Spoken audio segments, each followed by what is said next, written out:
E chegamos na nossa sexta unidade e vamos falar agora do controle de qualidade em mamografia, em densitometria, em densitometria. É muito importante falar de controle de qualidade.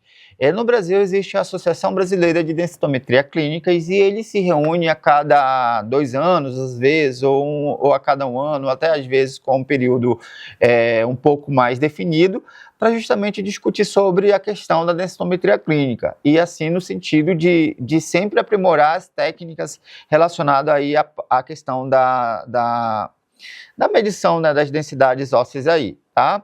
Então, toda clínica que se preza tem um programa de qualidade de densitometria óssea, e tem um que é bem famoso, que é chamado PROQUAND, que ele foi introduzido em 1995, justamente pela Associação Brasileira de Densitometria Óssea, ok? E ele tem o objetivo aí justamente de avaliar, monitorar e de dar suporte e certificar os serviços de densitometria óssea que tem como plataforma e busca excelência na prática do método, tá? Então, ele é muito importante.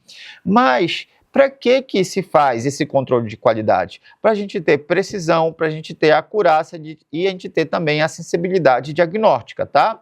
E aí, com relação ao controle de qualidade, nós podemos dizer que temos o controle diário e o controle semanal.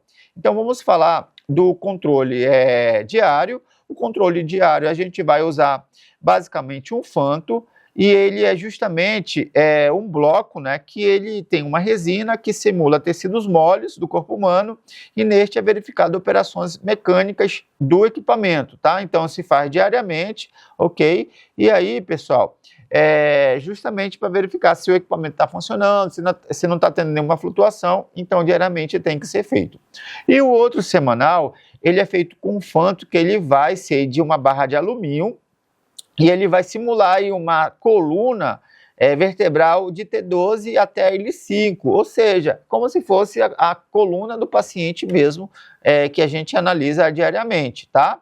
Então aí, pessoal, ele é usado aí justamente para verificar qualquer tipo também de flutuação, porque a gente tem que ter, como já foi falado para vocês, a gente tem que ter precisão, acurácia e sensibilidade diagnóstica. Então, um complementa o outro, e toda clínica que preza por qualidade vai fazer esses controles de qualidade.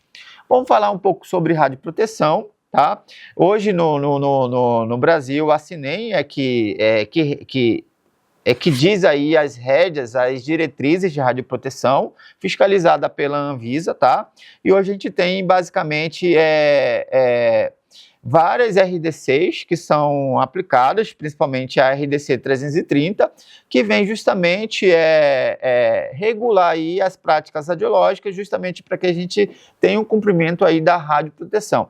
O que é a radioproteção? É qualquer método, meio, artifício que a gente possa aplicar para reduzir justamente as doses de radiação e beneficiar aí o meio ambiente, enfim, a sociedade e dentre outros exemplos, tá?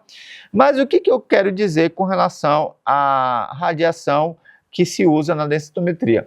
É uma radiação relativamente baixa, tá? A gente tem dentro da densitometria 2 tipos de equipamentos, o de primeira e de segunda geração. Então, apesar de ser primeira ou segunda geração, a gente vai ter, pessoal, aí, basicamente, uma dose muito baixa. Por exemplo, equipamento Pencil-B, a gente vai ter aí uma exposição de 1 metro de distância do centro da mensa, e o FAMB a gente vai ter uma distância de 2 a 3 metros do centro da mesa, aí eu estou falando isso em relação a operador, tá? Mas mesmo assim, sendo uma dose de radiação baixa, por exemplo, técnicas que estão grávidas, elas têm que ser remanejadas para outros setores, tá?